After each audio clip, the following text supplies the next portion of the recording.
اور اتنے میں نال تنبیہ کرواں 12 اماماں دا لفظ بولنا جائز نہیں.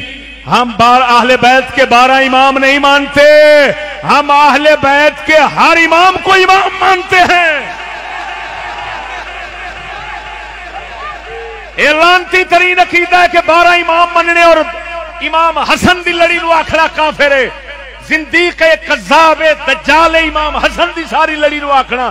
امام حسین دی لڑی میں جان کے جیڑے سجے کھبے ہون امام باقر تے امام جعفر تو انہاں نو آکھنا ہے دجال نے، کذاب نے، زندیق نے، کافر نے، فلان نے. یہ لعنت ہے.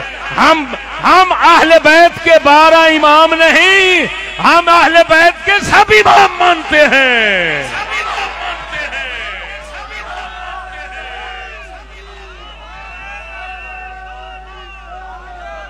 12 امام 14 معصوم، 12 امام 14 معصوم نہ مراد سنیاں دے منہ وچوں سنن دے چاہیا. اور اگر کسی بزرگ نے اس لفظ کو استعمال کیا عدم توجہ ہے.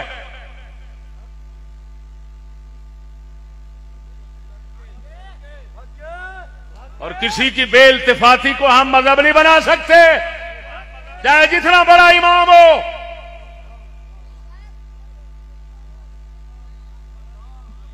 امام حسین کے امام زید اولاد میں سے ہیں. امام جعفر صادق تے بھرا نے، وہ سارے بے ایمان نے، انہوں نے امام نہیں آکھنا. اگر آکھو ہم امام باقر اور امام جعفر کو نسبت کی وجہ سے امام کہتے ہیں 12 اماموں میں، ادھر نسبت نہیں ہے، وہ رسول کی نسبت نہیں ہے. اگر کہو علم کی وجہ سے تو امام زید امام اعظم ابو حنیفہ کے استاد ہیں، ادھر موت بندی. 12 امام خبردار، اہل سنت و جماعت کے لیے 12 اماموں کا لفظ بولنا جائز نہیں نہیں نہیں ہے. وہ گستاخ ہے جو 12 امام کہے.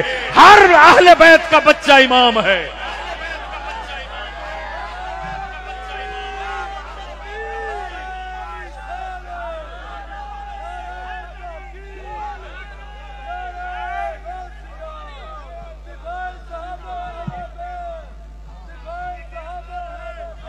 ادھر دیکھو حضرت عبداللہ بن جعفر تیار